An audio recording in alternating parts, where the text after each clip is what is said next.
ሰላም እንዴት ናችሁ? እስኪ ዛሬ አንድ አርበኛ እናስታውስ። ይህ ጀግና አርበኛ በብዙዎች ሲታወስና ሲመሰገን እንደ ሌሎቹ ሲወደስ አንመለከተውም። ቀኛዝማች ተፈራ ገረሱ ዱኪ።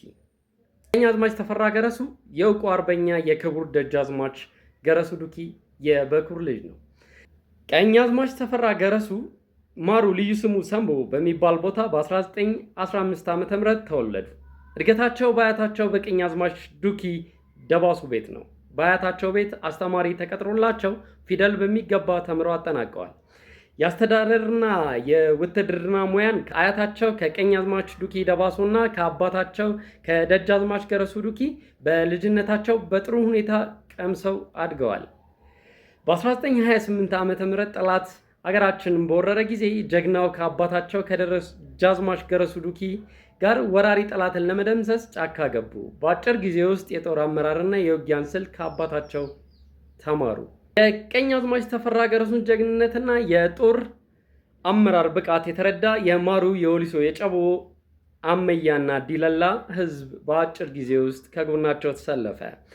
ገረሱ ዱኪና ተፈራ ገረሱ በተናጠል በጋራ በመሆን በማሩ በዲለላ በአመያና በሮጌ ጨቦና በዱለሌ በሶዶ ድንበር ላይ በጠላት ላይ ከፍተኛ ጉዳት አድርሰዋል። የጣሊያን ከፍተኛ የጦር መኮንኖችን ገድለዋል፣ ማርከዋል። በሰሰው ባንዳና የተማረከው ቀላልና ከባድ መሳሪያ ስፍር ቁጥር አልነበረውም። ለኢትዮጵያ ክብርና ነፃነት ብለው ቀኛዝማች ተፈራ ገረሱ ልክ እንደ እውቁ አርበኛ እንደ አባታቸው ብዙ መስዋዕትነት ከፍለዋል። ለሀገራቸው ለኢትዮጵያ ሲሉ ለአያሌ ጊዜያት በጠላት ቦምብ ጥይት ቆስለዋል።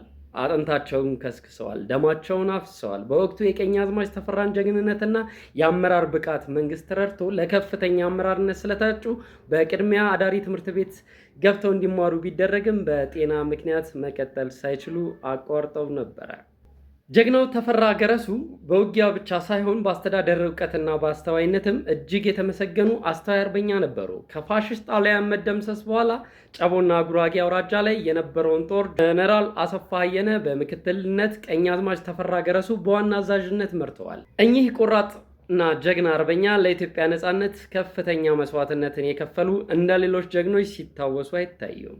ጀግናው አርበኛ ቀኛዝማች ተፈራ ገረሱ ባሳለፏቸው የአርበኝነት ዓመታት ከ5 ጊዜ በላይ በጠላት ጥይት ቆስለዋል። በተወለዱ በ20 ዓመታቸው በ1935 ዓመት ከዚህ ዓለም በሞት የተለዩ ሲሆን ለመሞት ያበቃቸው የሳምባ ነቀርሳ ቢሆንም በጦርነት ወቅት በተደጋጋሚ የደረሰባቸው መቁሰልና ከፍተኛ ጉዳት ስር ለሰደደ የሳምባ ህመም ዳርጓቸው ነበረ።